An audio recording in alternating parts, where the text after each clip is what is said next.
All right, so this is EdTech300. Today is September 20th, which means it is our third class.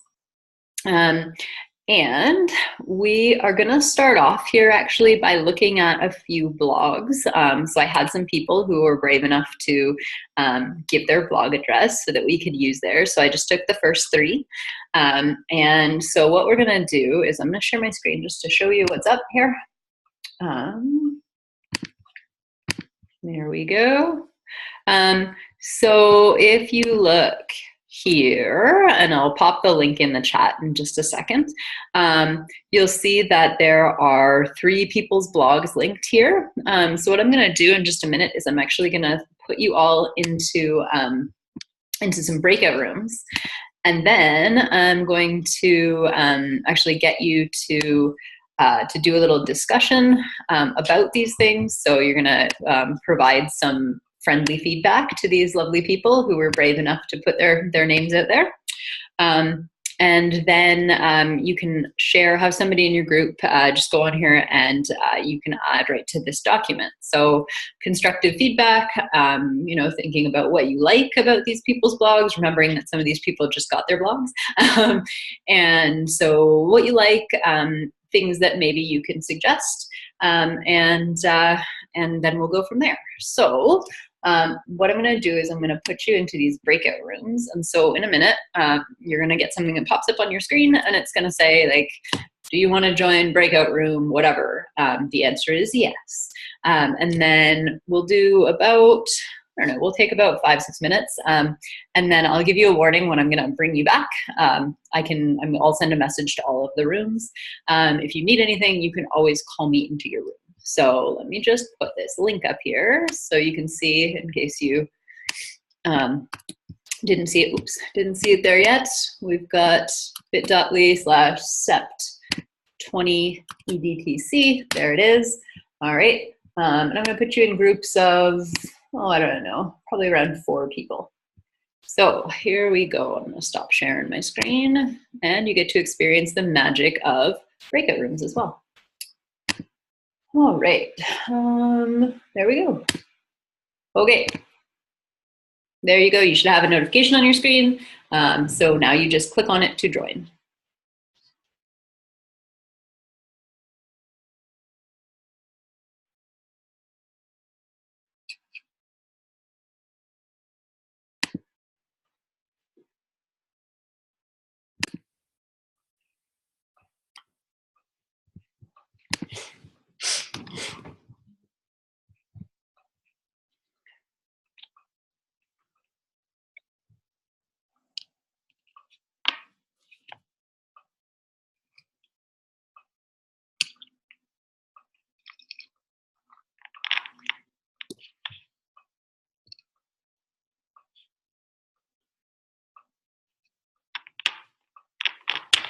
So we're just waiting for people to come back in, because you get a minute to come back in, but please make sure that you mute yourself when you come in.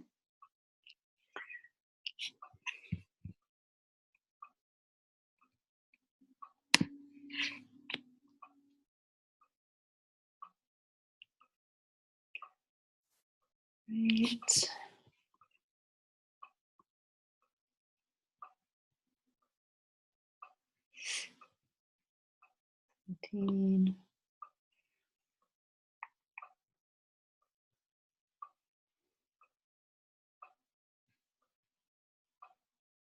All right, I think we're all back. Okay, so I see there's lots of good stuff happening on here. Before we talk about the blogs themselves, just wondering, is anyone, or can anyone comment on the experience of the breakout rooms? Like, what was that like? Did you like that? Was it not good, or just what are your thoughts? And you can speak if you want, or you can type in the chat.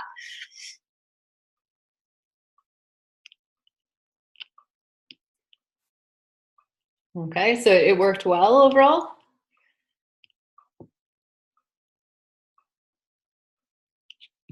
Huh?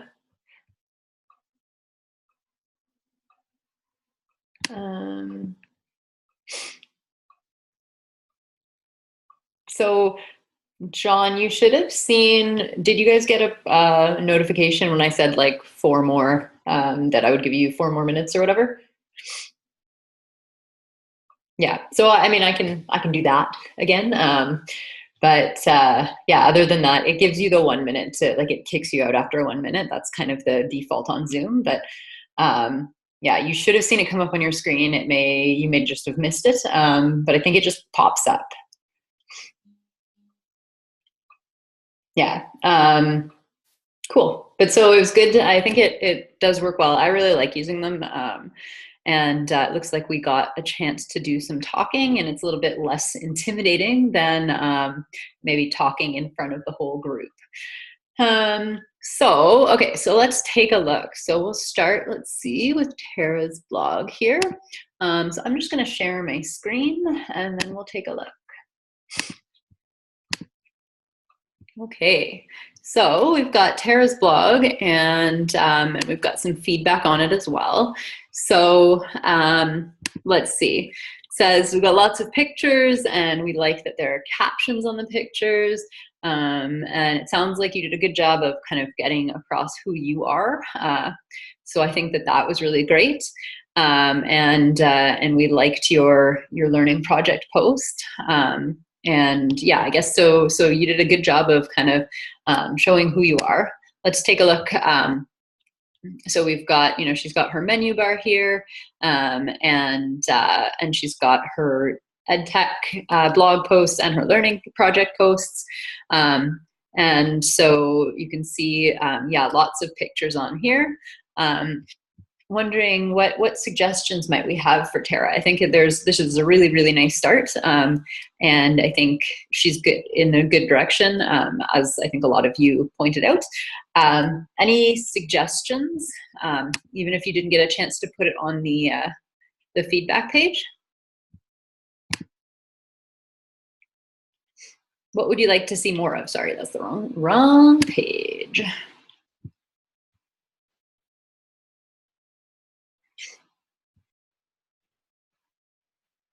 My goodness, Tara, your blog is so good that nobody has anything constructive to say.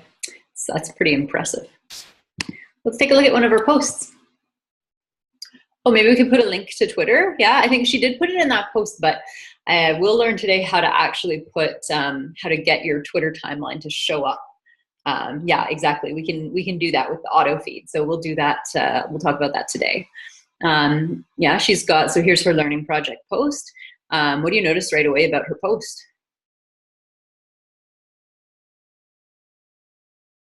Yeah, lots of pictures, right, already?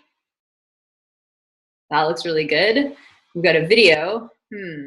Is just not, oh good, it is resolving. Oh no, your video is unavailable. That may be, I'm gonna guess, Tara, that you have made the video private. So remember, you can make the video unlisted, but you can't make it private because then we can't see it. And that's not terribly helpful. But unlisted just means that the only way that somebody can get it is actually going to your blog. So one thing to do when you're making blog posts and you're adding in things like that, and you're not sure, like, oh, am I, did I make the setting the right setting? Like, are people going to be able to see it? You could send it to a friend and say, like, hey, can you see my video?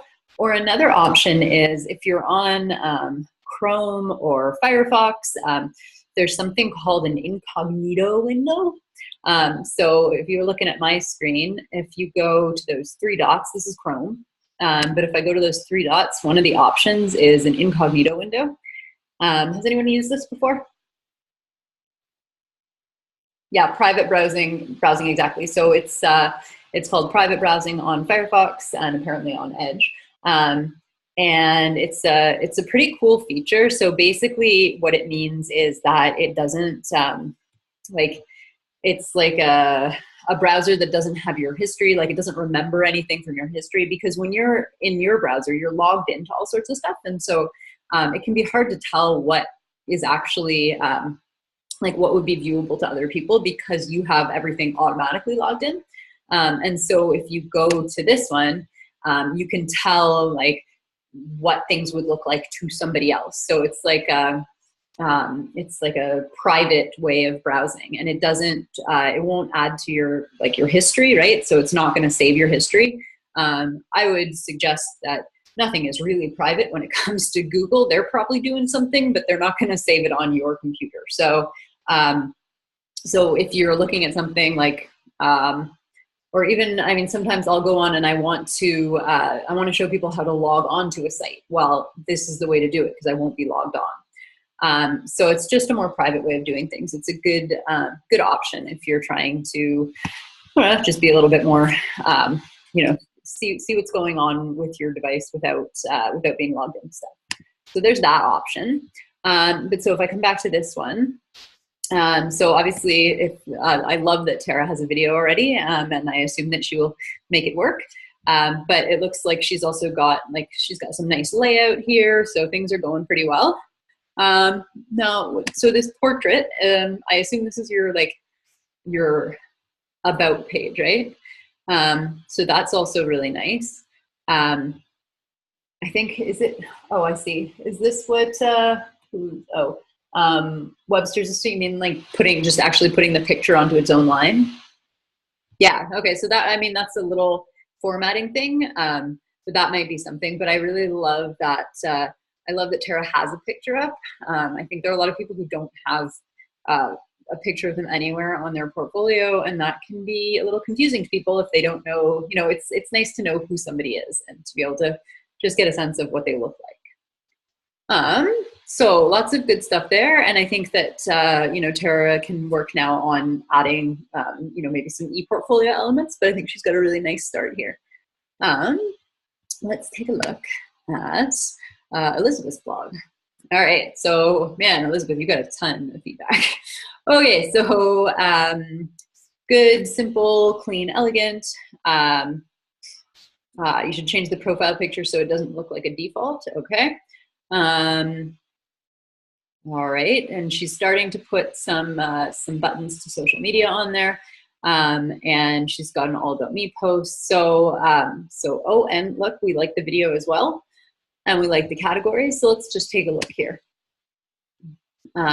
So here we have, so that's nice. She's connected into her social media. That's really awesome. And she's got her categories here. Fantastic. She already has a video. You can see it. This is good. And she's talking you through she's got her goals listed here. Everything's nicely organized. She's got her about me posts. Thoughts, what do we think? Anything else that we would like to let her know? Things that we might want to add?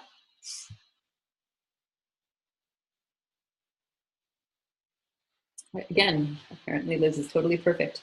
Amazing. Okay, so the header, yeah. So this here, right here, maybe you may want to change this image. This would be like your avatar.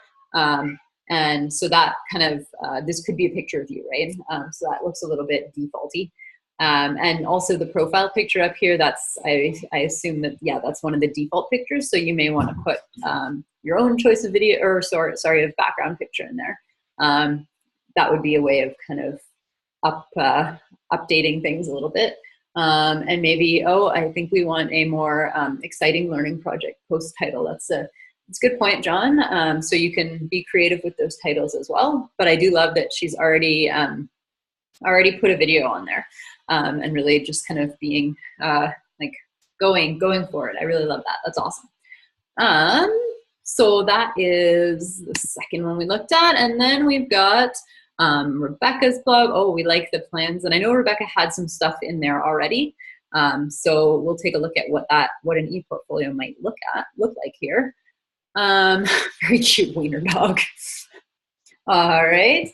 So here we have Rebecca's blog. And yeah, you can see she's got, so this is what your e-portfolio might eventually look like, right? So she's got the About Me page, she's got her educational philosophy, professional knowledge. So she's got a lot of things here. And so you can get a much more thorough sense of who she is as a teacher. And I think that's really nice. You know, she's given us a description of her learning project and getting to know her. Oh, with some pictures, excellent. And also an adorable dog. So what do we think about this one? Any constructive criticism here? One thing I would say is this particular header, I think this is this the Hemingway theme? I feel like I've seen this a lot, so that may be one that you want to just switch out the picture. But I think that this is like, I really love how much you have already, and I think that's a great model in terms of your e-portfolio. You may want to group some of them together, right? So it's possible that in the future you might want to have about me and then drop down of educational philosophy, things like that. You may just want to group some of that so there aren't as many headings. But that's, I mean, that's a pretty minor thing that you can do with your menu. Yeah, and maybe like a picture on the side even maybe. Yeah, so excellent. I think we had 3 really good examples here. And we'll keep looking at people's posts and people's blogs just so that you have some ideas of where you might want to go with yours. So thank you to our 3 volunteers, and hopefully you got some positive feedback and things that maybe you can do, can change on there. All right, so any questions so far about those blogs?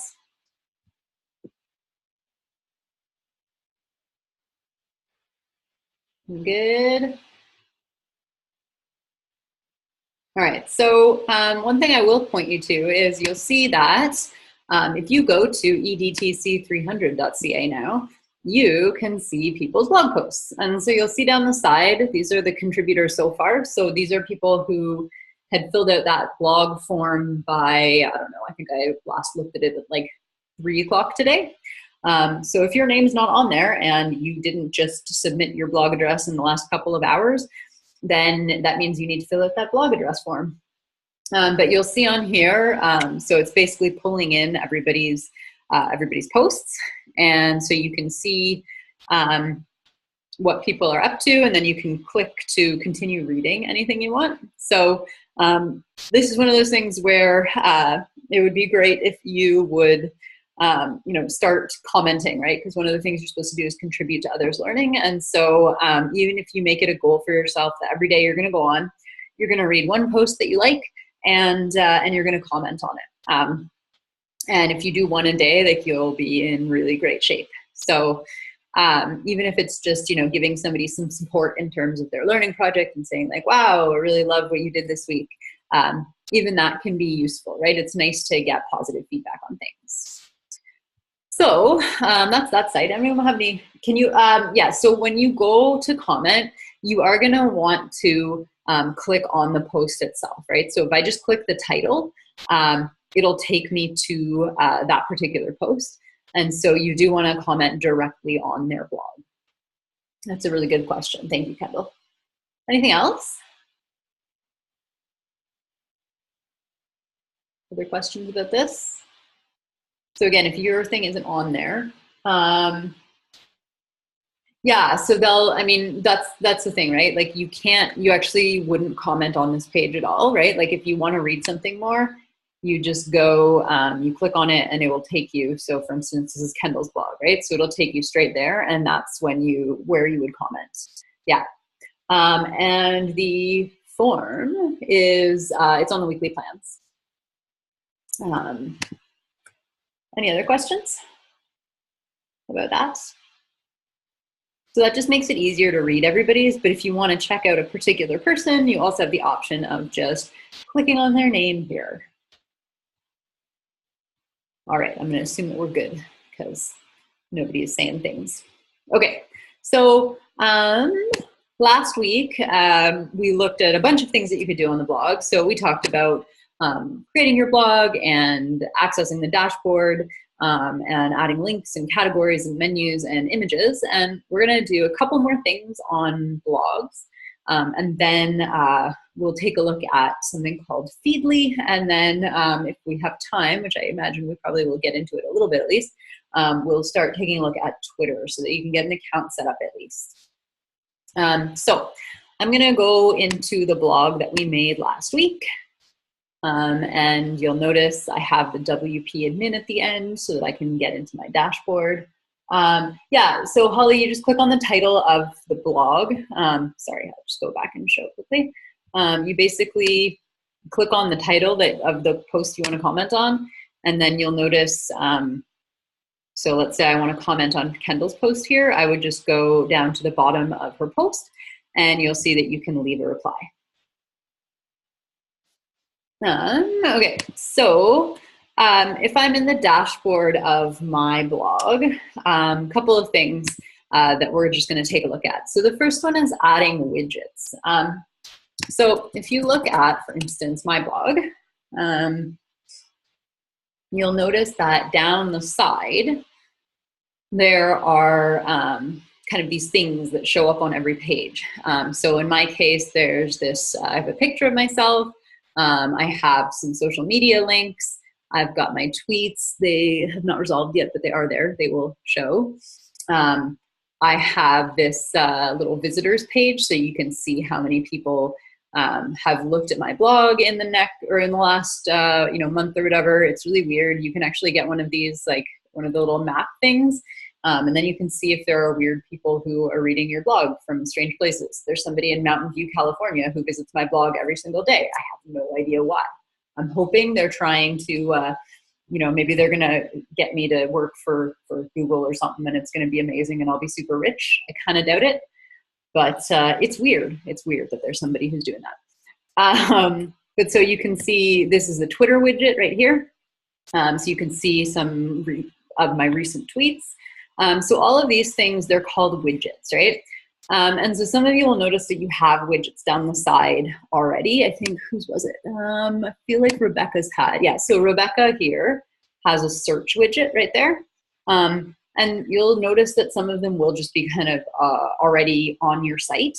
But if you go into your dashboard and then you go into one of our favorite places, appearance, and then you look at widgets, you can see what sorts of things you might want down the side of yours.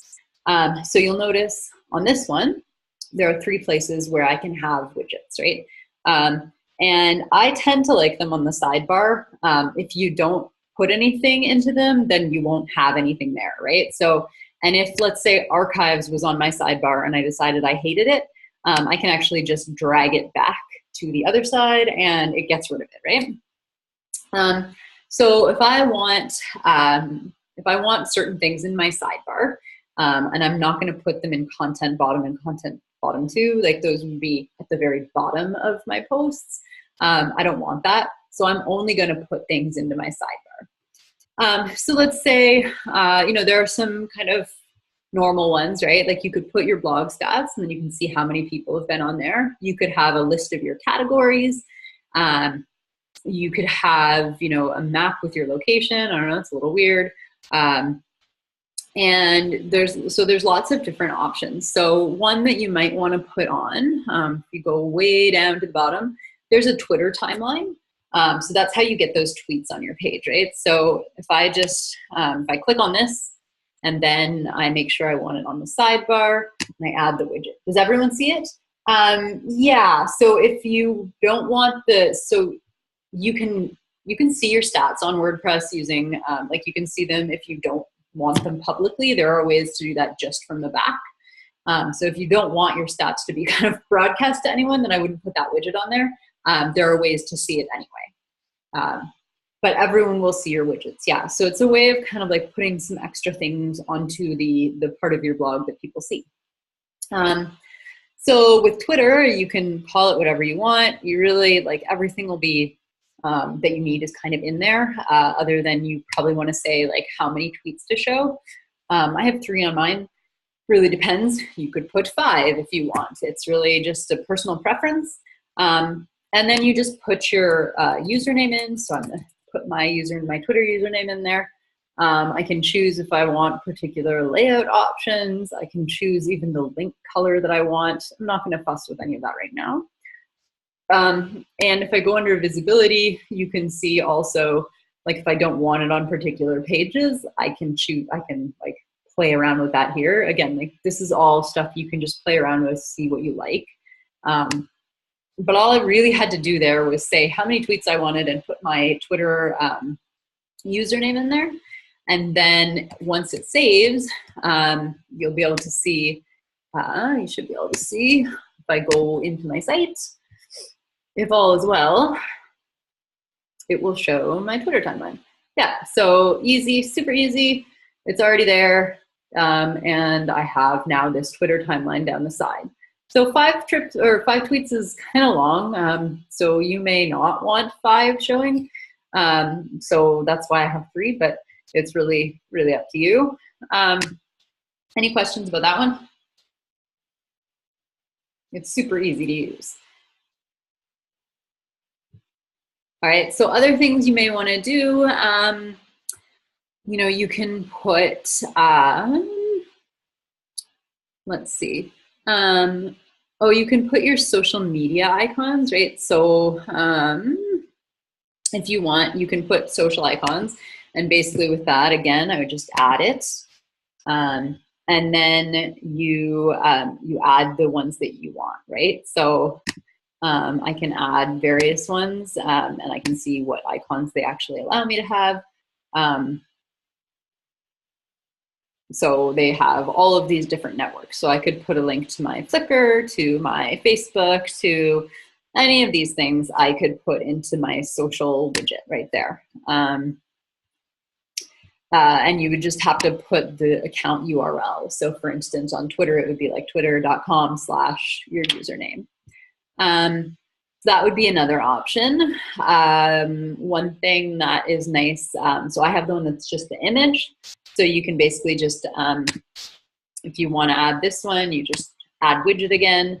And then you just go and you select an image, you add it, and then that's how you get an image there. Is this all making sense? Anyone have questions?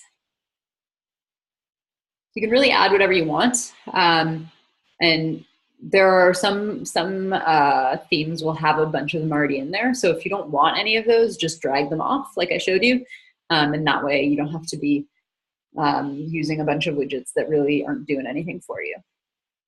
And it's also, if I don't even want to drag it off, I can just hit delete and it'll go away.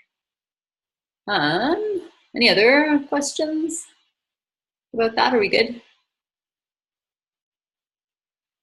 Yes, yes. All right, awesome. Okay, so that's widgets, okay? So you can play around with those. I'm not gonna say you have to have this, this, and this widget, but I would say that some of them, like Twitter is a really nice one to have, and even just having something with an image is pretty nice. Just so that no matter what page people are on, they'll be able to see what you look like, which is kind of nice.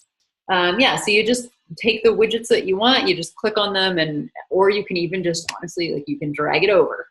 And then just make sure that you have gone in and put whatever things you need to put in those widgets in order to get them to do stuff. Yeah, and to get rid of them, you just drag them back over to the left. Okay, so that's widgets. Then comment moderation. So this is another important one. So you'll notice if somebody comments on your blog, you probably will get an email about it. But if you haven't turned moderation off, it means that their comment isn't going to show up until you actually go in and you say, I want this comment to show up. And that can kind of be a pain in terms of actually having conversations on people's blog posts, because it might take you a little while to make it, like to actually have it appear. And so it's really best, unless you're having an issue with tons of spam, it's really best to just turn off your comment moderation. And I'm going to show you how to do that. WordPress actually has pretty good spam filters. They'll catch the vast majority of it. And so you shouldn't have an issue. So what we'll do in order to fix that is you're just going to go down into your settings, and there's a video in the weekly plans that shows you how to do it in case you get lost in the next little while. But I'm just going to walk you through it quickly. So under settings, one of your options is discussion, right? Which kind of makes sense because you're trying to play around with comments. So I'm just going to click on discussion. And then you'll check out what's going on here. So basically, you have some options, right? So these are kind of the defaults. So you're gonna get an email anytime anyone posts a comment, anytime a comment is held for moderation. That's fine, you can leave those checked. But here, down here, you've got, before a comment appears, comment must be manually approved. No, that's gonna be a big pain, right? That's gonna stop conversation. And the other one is, comment author must have a previously approved comment. So at this point, that's going to make it basically like comments have to be manually approved because probably no one has commented on your blog yet. So you want to unclick this box. So you want to have, before a comment appears, you want both of those to be empty boxes. And that way comments will show up. You'll still get an email, but comments will show up right away. And again, you know, I don't anticipate you getting a lot of spam, so it shouldn't be a big issue. So then obviously what you need to do, as with everything, is you need to save your changes, and then that will just make it so that people can comment on your blog and they don't actually have to go through that whole process of getting things approved. Does that make sense? Yes, excellent. Emily is still following. I appreciate that, Emily. Appreciate that you're still there. Webster too. Good. Are we all alive here? Yeah. Awesome. Sweet. Okay. So that was comment moderation. That's important. Next up, what do we got? I have a list. Okay. Home pages. Okay. So I believe all of the people who you saw here, I think, or I'm not totally sure. Wait a moment.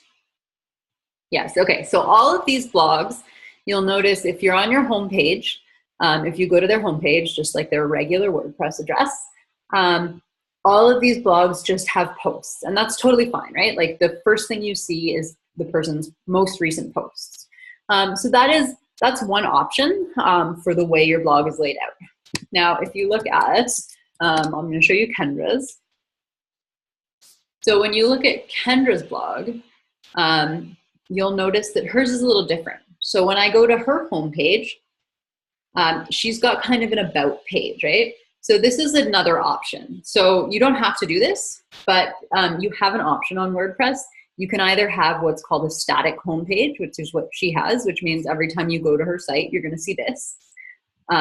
Or you can have a homepage that shows your most recent blog posts, which is what I have, right?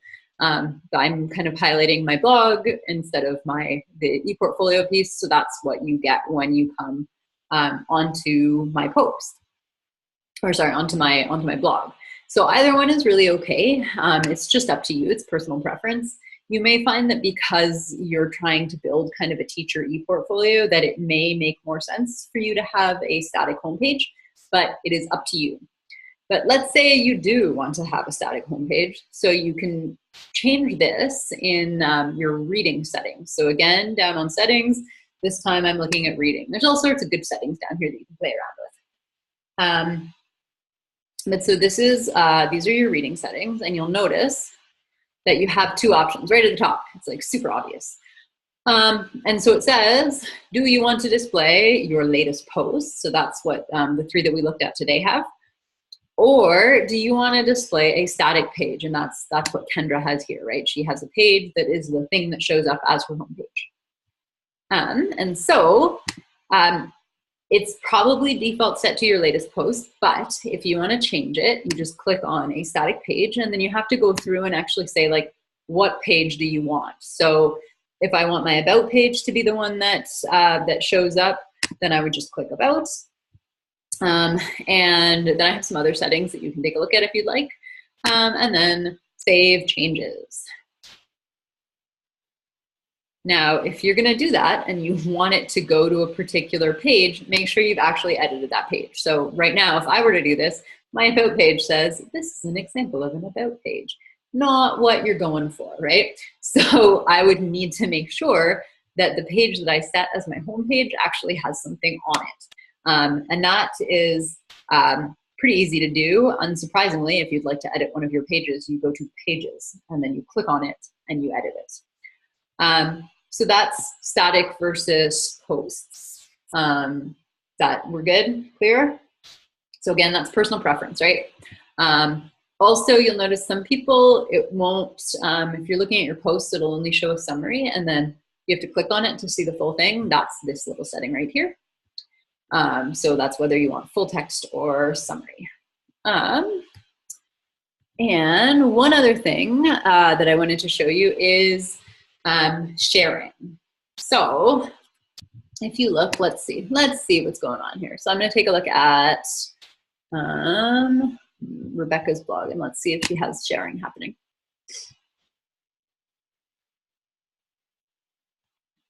So often people will want to tweet your blog post or something like that, right? And so you can see, okay, so Rebecca has, and generally this is the default, but you'll see Rebecca has an option. If I wanted to share this post, I have some options here, right? So if I want to share it on Twitter, I would click, unsurprisingly, the word Twitter. What you'll notice, though, is that if I were to share this, it says, you know, what am I going to learn? It gives me the blog address, but then it says via wordpress.com.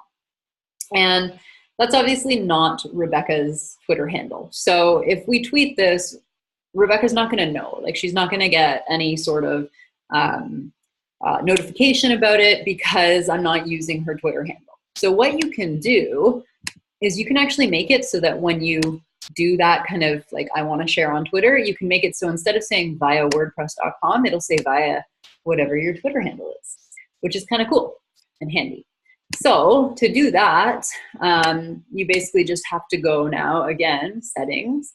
You're going to go into your sharing settings for this one.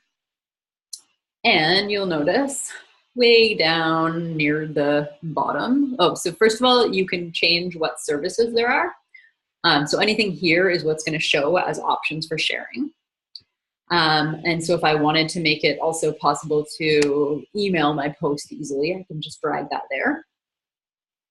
But then I go down to the bottom, and you want to make sure that this box, which says Twitter username to include, that's what should say your Twitter handle, right? So mine is already in there for right now.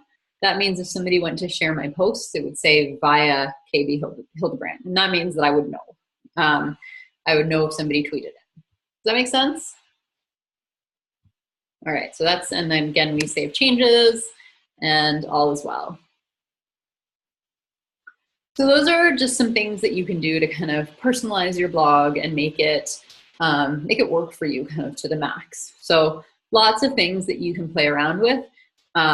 WordPress has a lot of different functions that are pretty cool. So it's definitely, it's worth playing around and kind of messing around with your settings. So next up on my big list of plans, the other thing I wanted to show you today is Feedly. So has anyone used Feedly before or heard of it or have any idea what I'm talking about? No. Joss has the most amazing shaking head. Like it's good. That was good. Webster says it's an RSS reader. And then the follow-up question that is, what the heck's an RSS reader? Anyone know what RSS stands for? I bet you that Webster does. Anyone else? No, it does not mean question mark, Jenny. That's clearly not what it means. So RSS actually stands for really simple syndication. And RSS is the way that I get all of your posts to come into our site. Because what happens is that when you have a blog, your blog produces an RSS feed. And that means that when you post something new, people can subscribe to it.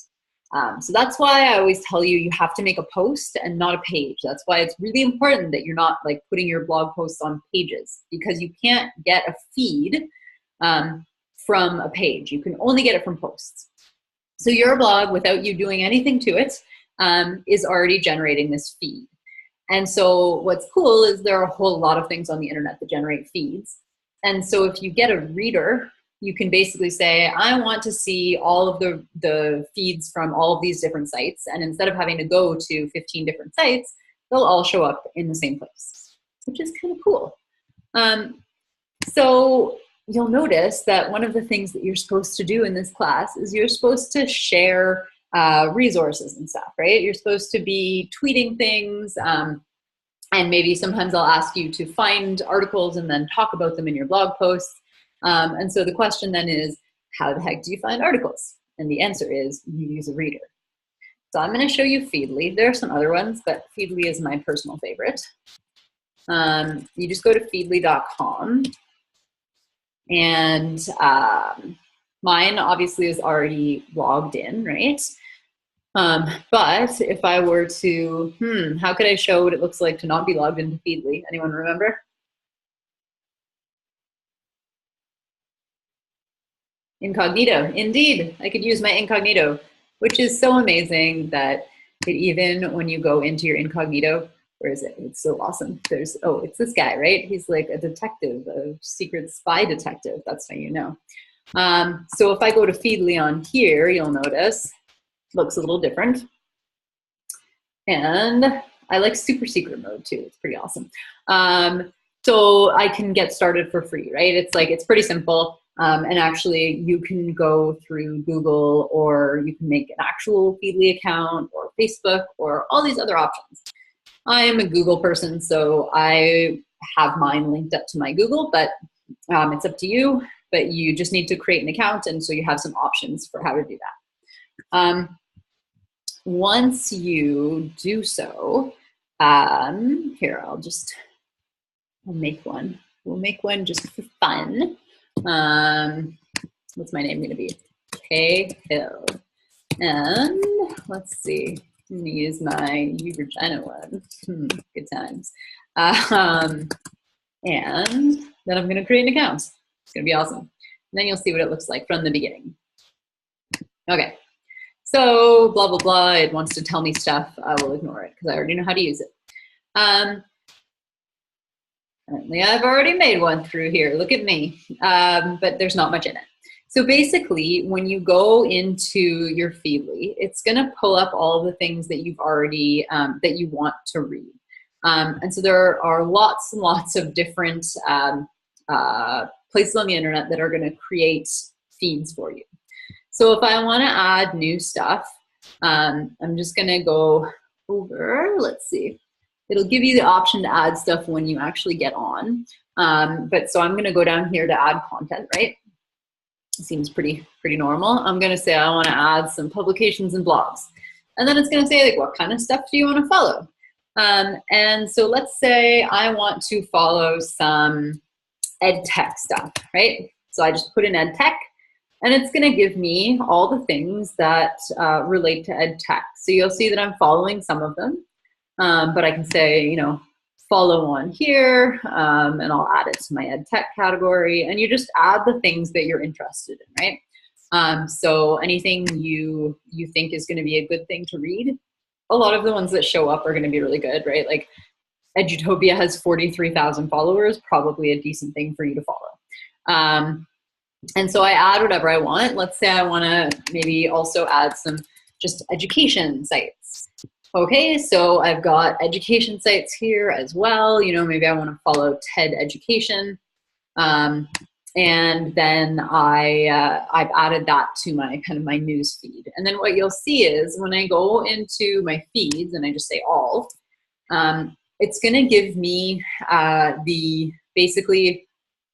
it's going to give me the latest things published by the things that I follow. So you'll see I've got today, okay, so education technology and mobile learning, they publish something, so that's going to show up in my feed. And CNN, which apparently I followed at some point, is going to show up in my feed, right? And so you get to see all of the different sites that you are interested in reading from. They all show up in one place instead of you having to go to 15 different blogs to find articles. So this is a great way of finding articles to share. The other thing you can even do with this, which is kind of nice, is if I go to add content, since all of our stuff is funneled into that one site, I can even say I want to add EDTC300.ca, and once it finishes searching, I can actually follow this, right? Like I can follow that particular group of blogs, and that means that I don't even have to go to that site now, right? And hang on, sorry, I'm just looking at the pictures. So then I can just, if I say follow, it's gonna pull up all of the newest blogs from this particular site as well.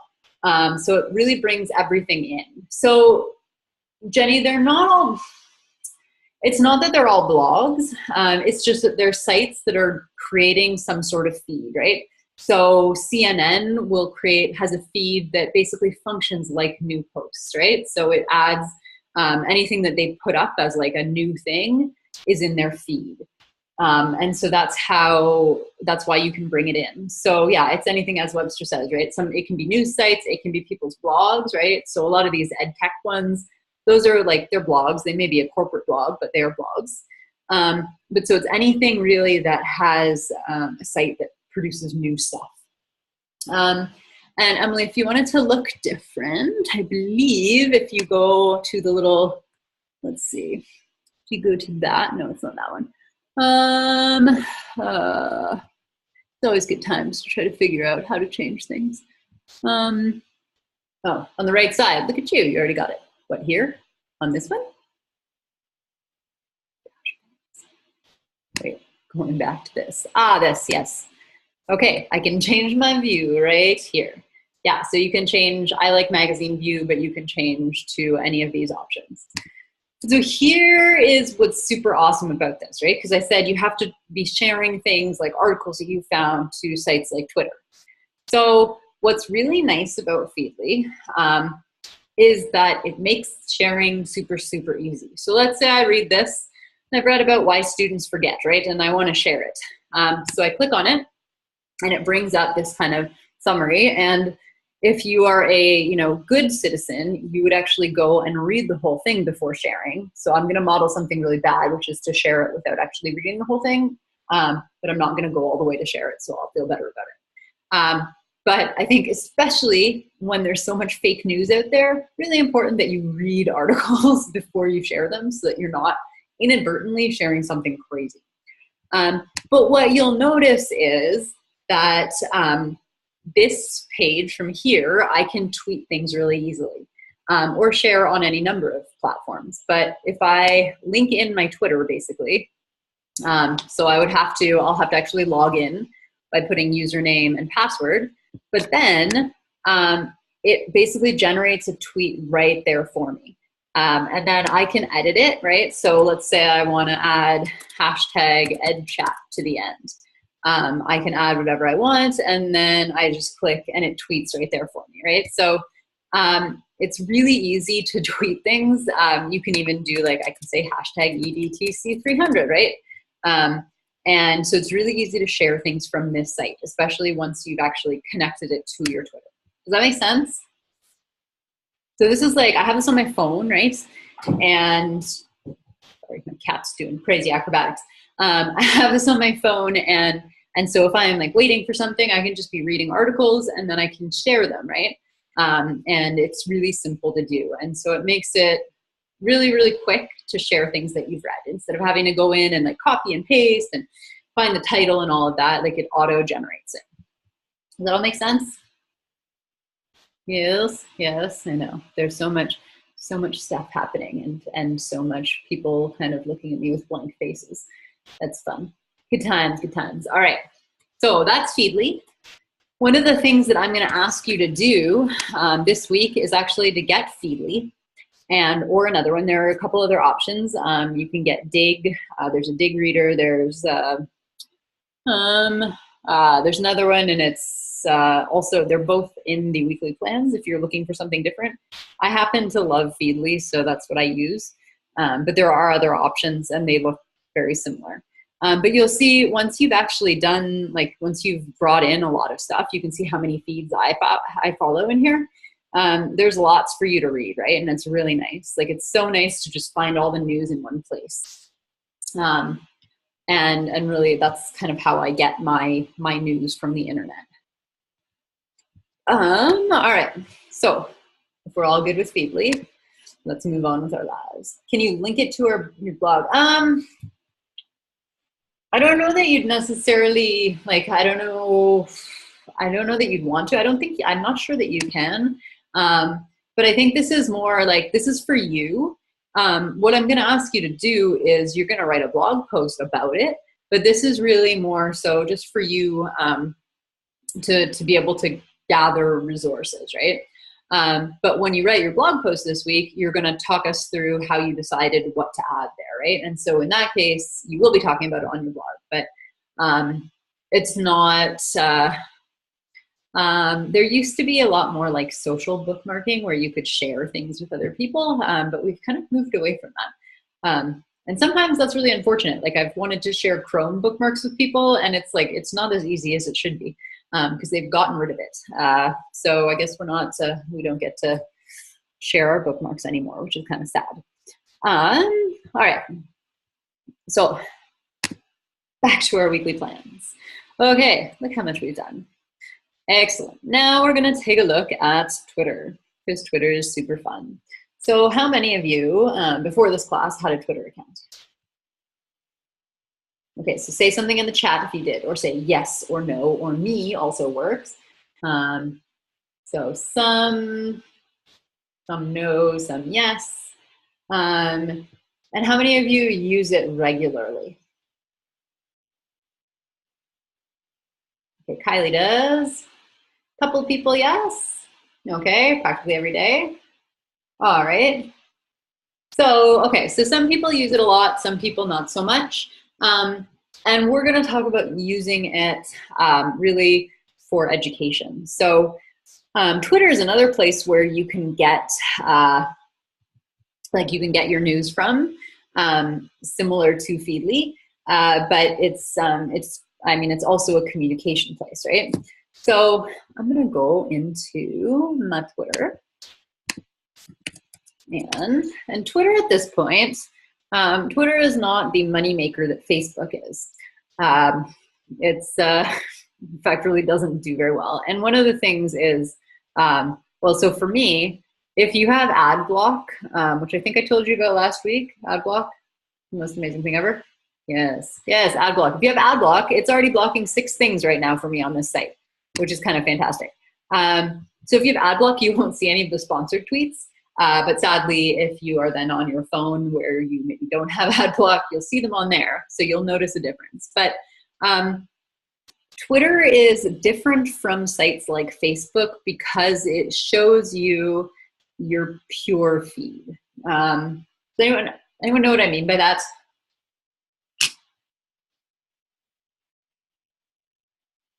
So, as in, no, not as in capital P pure, as in it does not use algorithms in the same way that Facebook does. So Facebook, in case you didn't know, pretty important to know this, Facebook, it decides what it thinks you want to see.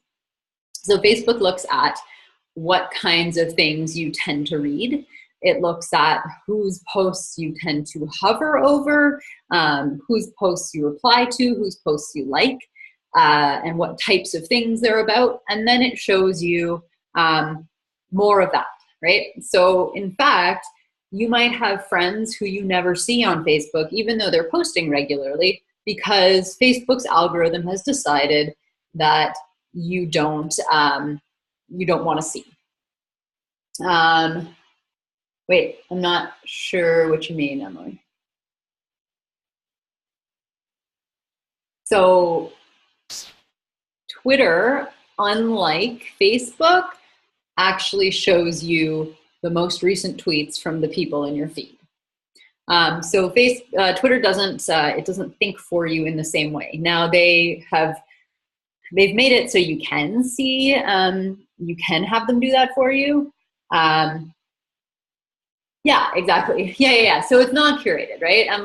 Emily's right. Yeah. So Twitter actually, if you have your settings correctly, will just show you the most recent things. So on Twitter, I can see everybody's tweets. Now, I happen to follow a lot of people, so they go pretty fast, but the tweet of somebody who has 5 followers is going to show up the same on my post or on my feed if I follow them, as it would if it came from somebody with 1 million followers, and we know that like their posts are more popular.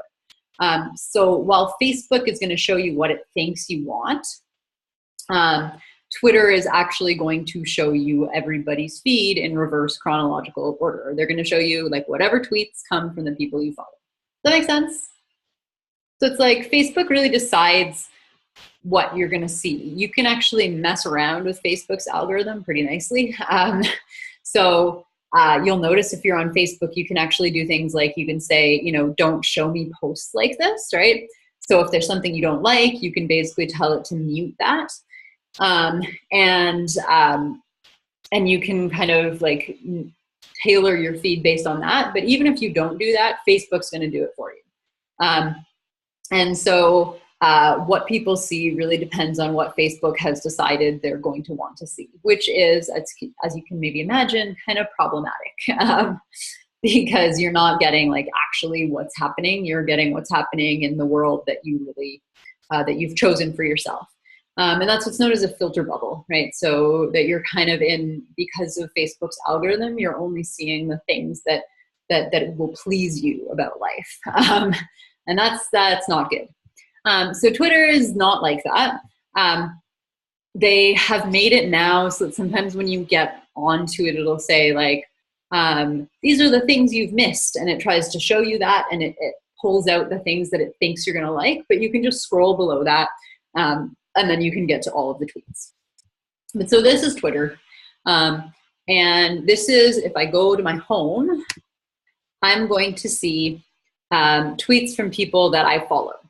So everything here is going to be from people that I follow. You can see that I follow 3,643 people. That's a lot. When you follow that many people, you generally have to be, like, you have to use other mechanisms of finding the things you want, which I will show you in a minute. But what you'll see here is exactly what everyone in your feed has tweeted. So that's the first thing that's really important to know, is that the only people who will see what you tweet are people who follow you. Otherwise, it's never going to show up on their feed, okay? So if you have 0 followers, no one will see your tweets. So if you wonder why Twitter is a lonely space, that would be why. Because nobody can actually see what you're doing unless they actually go and look for you. So this is my feed. It is made up, again, of all the people I follow. Then the other thing that's important is if I go into my home page. So when you get on, you're going to need to set up a profile for yourself. Okay. So if you have already got a Twitter account, you don't really need to change anything. You can change your handle if you want. So my handle, this is what's known as my handle, at KB Hildebrandt. You can change it. Yeah, Liz, absolutely. Yes, you can change it, but don't do it often because people get to know you by your Twitter handle, and so you're going to confuse people if you do it too much. But if you had an account and you're like, man, maybe I don't want to be like GlitterCat25 anymore now that I'm trying to be a little bit more, teachery, then you may want to change GlitterCat25 to something a little bit more mature. So things to think about with your Twitter handle would be, ideally, don't make it super long, right? Because it's going to take up part of people's tweets. I happen to have a very long last name, so there's not a whole lot I could do about that unless I did some weird Twitter handle. Generally, like, some variation on your name is a good option as a Twitter handle. So anyone want to say what their Twitter handle is, and just to let us know and give us some ideas? All right, so we got Dormy Dorney, nice, all good, Mrs. Hood. Jenny's gone with a more like J Brewers 13, so really kind of straight line there. Carolyn, so you can see that most people's names, they're somewhat related to their own names. But again, people will get to know you by your Twitter handle. So even if you have kind of a weird one, people will eventually know that that's you, right? And so that's fine. But do try to make it something that's not like totally off the wall or like starts with, a bunch of like underlines or something, because that's really confusing and hard to type in. So, okay, so you've got some handles. And again, if you don't have a Twitter account yet, then think about like, you know, what's a good one for you to use, especially if you're going to use it as a teacher. The other thing is you really want a profile picture, and there are a couple reasons for this. So the first reason is like a lot of people won't follow you if you just have the default egg. So if you basically, I look at who I'm following, or sorry, who's following me. If you look at people who just have, let's see, let's find an egg for everyone here. It's pretty good. Not very many eggs on my list. Where's the line? There it is. Okay.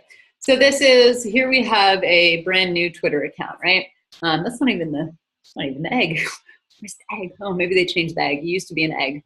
Anyway, this to me says, I don't want to follow this person. Like, I don't care really who they are because I have no interest in following a gray outline, right? So you want to put a, like an actual picture on there. I'm not a huge fan of following things like this. Like this to me says, hey, you are, you know, probably a company. This guy, if he didn't have the word teacher in his bio, I probably wouldn't follow somebody whose profile picture has Guinness on it, just because, you know, not the best choice. I don't know. But basically, it's nice when you can see the person's face. I also am not particularly fond of following like cats and dogs, unless it's actually one of the cat or dog accounts. Like there are some funny ones out there. But if you're a teacher, I don't want to follow a cat. I also don't want to follow a picture of you and 25 of your friends because I don't know who you are, and that's kind of annoying. So basically, good technique, use a photo of yourself that's professional. So you've got, okay, so we've got, you know, you have your Twitter handle, you have your nice picture there. Then you're going to take a look at your Twitter bio. So this is my Twitter bio right here. And so you'll notice I have things that are going to make it obvious to people whether they want to follow me or not, right? So I'm a PhD candidate, I'm a sessional instructor. That's kind of like, this is who I am, you know? But also I'm a connected educator. I say where I'm from. And some of the things, like I have some hashtags here, and that kind of tells people, these are some of the things that I will be tweeting about generally. And so, you know, if you're interested in those things, you may want to follow me. So, you know, putting a nice descriptive bio, like this one, this is a student who just followed me, right? And so he's, this guy actually has a protected account. I'm going to highly suggest that you don't protect your account because it makes it really hard for anyone to connect with you. Like people can't retweet you if you have a protected account.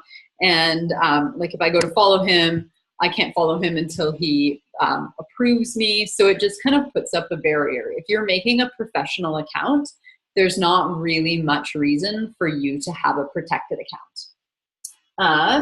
So I can go, I'm going to show a couple of things in your settings. So if I go up to my settings, let's see, if I go under settings and privacy, this is where you change your handle if you want, right? So again, I clicked on my face. That's how you get to all the settings. And then settings and privacy, that's kind of where all the useful stuff is. So there's your username. And also, you'll see a couple of options here. On this homepage, when you go to settings and privacy, this is really important down here. So this right here, this is Twitter being like, hey, you want me to be like Facebook? No, I don't, Twitter. So basically, if this is checked and they've made it in between, it was like the default, which bothered me.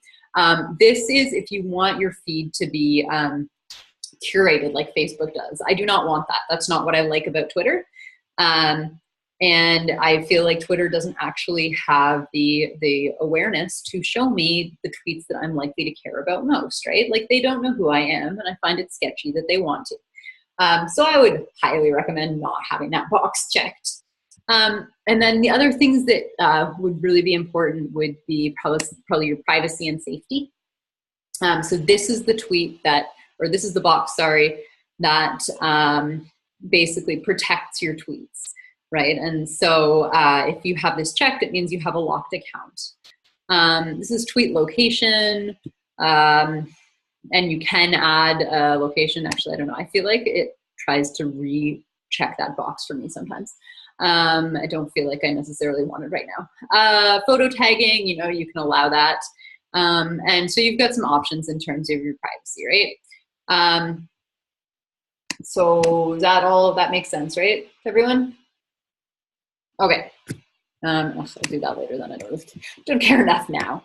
All right. So again, I have my my homepage basically, where I've got my bio, my professional picture, and I guess my Twitter handle, right? So those are the things that you really want to be worried about right now. You'll notice I also have on here my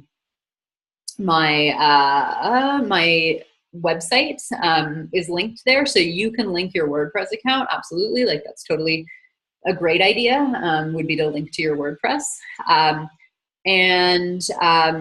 yeah, I mean, so that's kind of the important stuff there. When you're constructing your bio, think about who you'd want to follow. So I'll show you. If I'm going through my list, I'm going to be, unless like I'm very unlikely to follow somebody if they don't have a bio. I'm also very unlikely to follow somebody who's got CEO in their title, because they probably don't care much about me, right?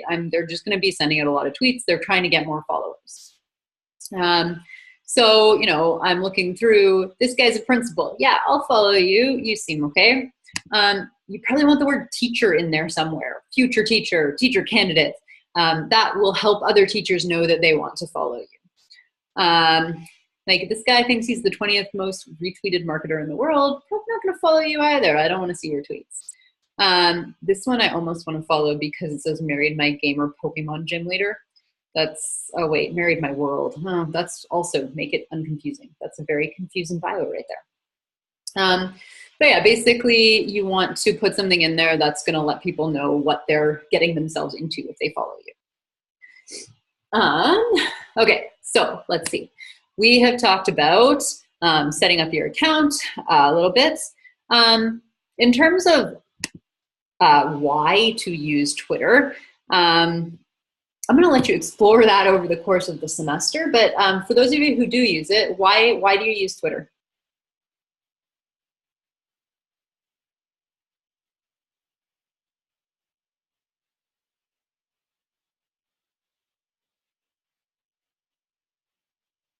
Public, yeah. I mean, and I feel like that's nice. It's easy to use.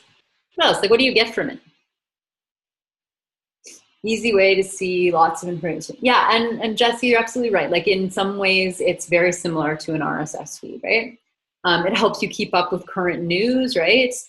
You can go to education PD events to share what you've learned, yeah. And I think, yeah, it gives you a platform to easily share your thoughts and voice, absolutely. Twitter, because it's not filtered like Facebook is, it's, as Giselle said, it's really important because it does allow people to share their voice and not have it be drowned out necessarily, right?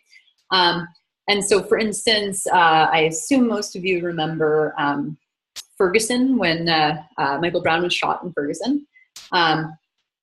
So when that happened, the first place that I saw it was on Twitter. And I didn't see anything about it on Facebook for at least 3 days.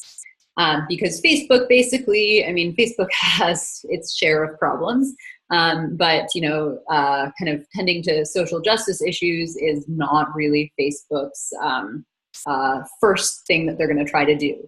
And so because of Facebook's algorithm, they didn't show anybody what was going on in Ferguson for a while.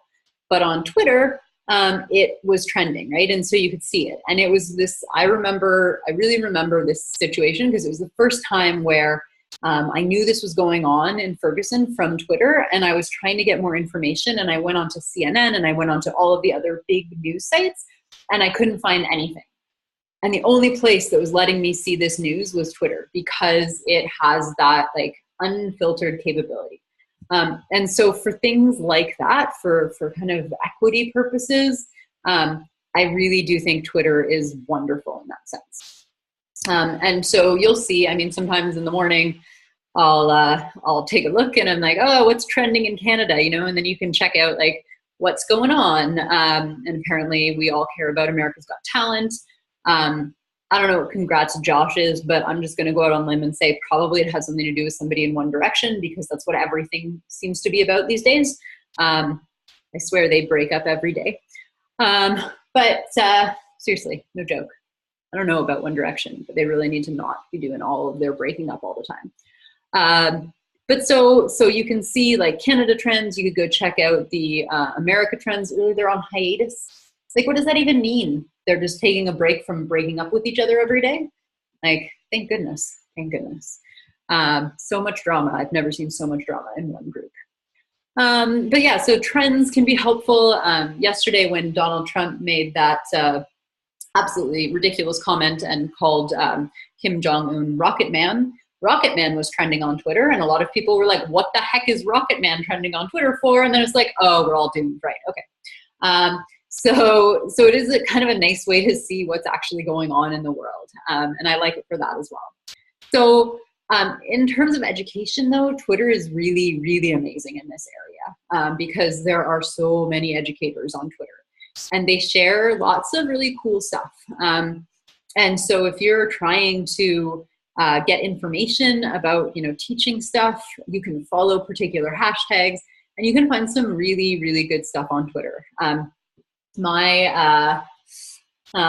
Basically my part of my dissertation is on I guess, digital identity, and for one of my comprehensive exams, which I had to write like a big paper researching kind of what was going on in that area, almost all of my articles that I was talking about came from people who shared them on Twitter to various hashtags.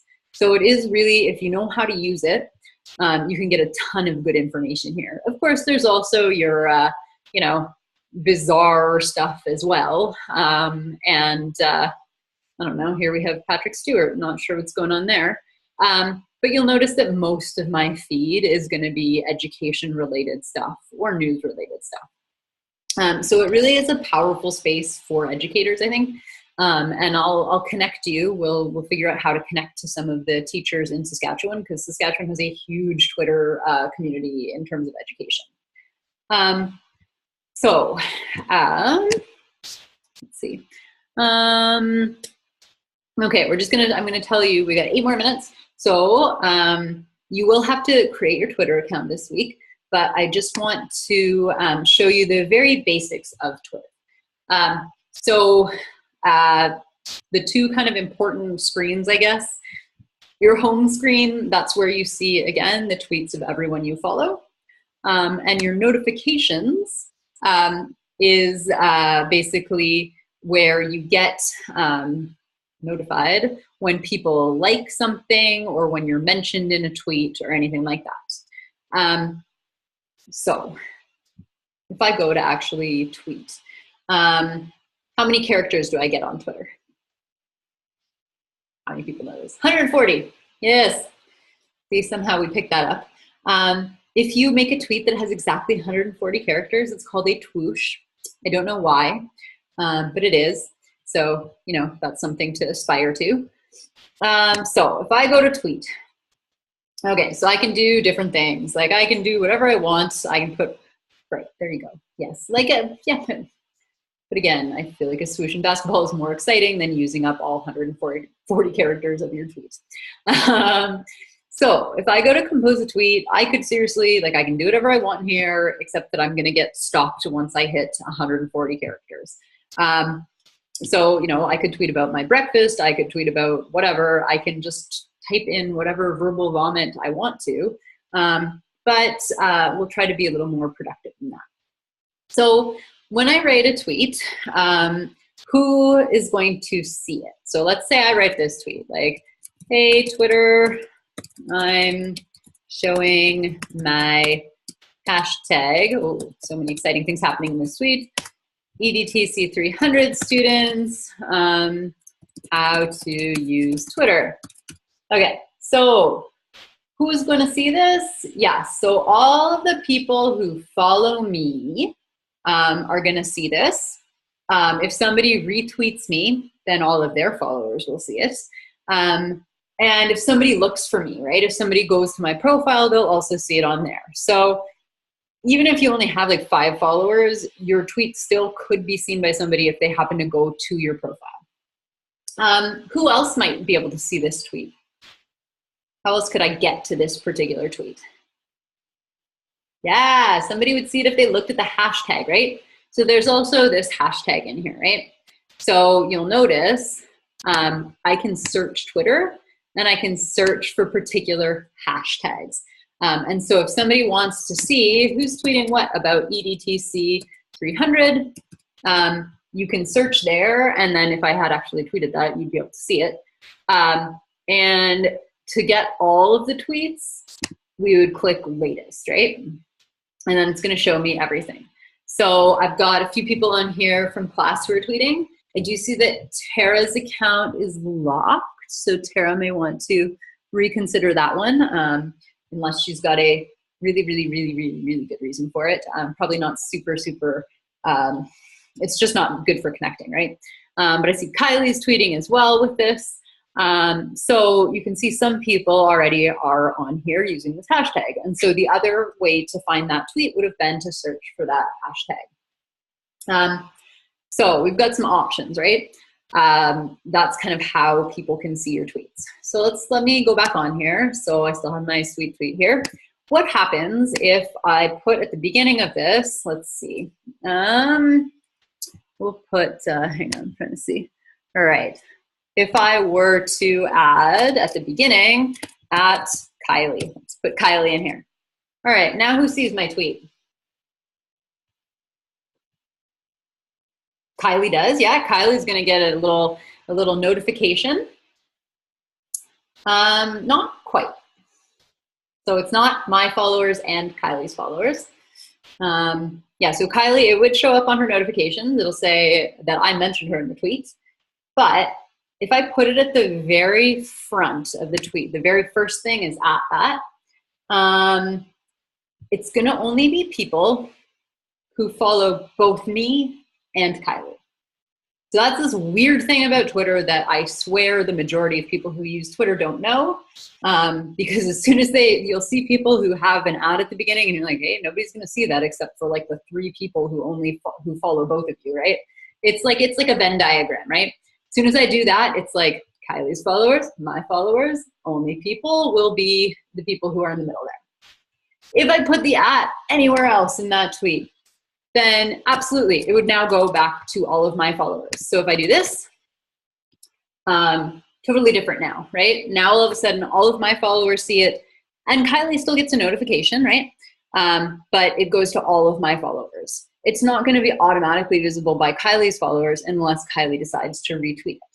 So as Jessie says, you can put the at the end, or Jessie's very on top of this, you can do what he's saying, which is you need to break the code that makes it so that it will only go to that group of people who follow both of us. And all you have to do that is put anything in front of that. So if I put a dot, you'll often see people have a dot at the very beginning of their tweet. That's because they're trying to make it so that everyone can see it, all of their followers. So again, if I just have this dot at the beginning, that is going to make it so that, again, it's my followers who will see it as well as Kylie will get a notification. Does that make sense?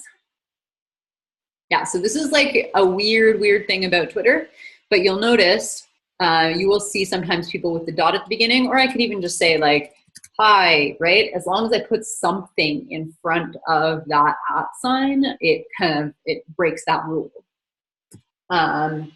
Yeah, so make sure that you don't start with the at sign unless you actually are trying to send a message to, like if you really just, it's only about you and that person. Like you read somebody's tweet and you want to say like, that's really cool, and maybe your whole following doesn't need to see that, then you can absolutely go ahead and just put that, do the little at sign at the beginning of the tweet.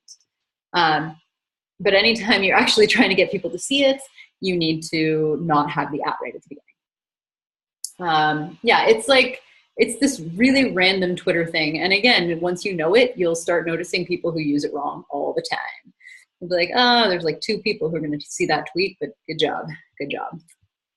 You'll notice if I retweet this, that takes that away now. As soon as I retweet a tweet, doesn't matter what's at the beginning, it's going to go to all of my followers. So that was your very brief introduction. We will come back to Twitter next week. But for now, you have the ability to make your Twitter if you don't already have one, and you can even start tweeting things like articles from Feedly. Just make sure if it's related to the class that you put that hashtag in there. And that way it's easier for us to find your tweets. I'm also going to create a class Twitter list so that there will be a really easy way to find everybody in our class. All right, I'm going to stop the share. And yeah, so we are at 8:30. You have your assignment is in the weekly plans, so you've got the assigned blog post, and also make sure you're carrying on with that learning project. And other than that, I'm going to stop the recording, and I will see you all next week, and I'll stick around if anybody needs anything.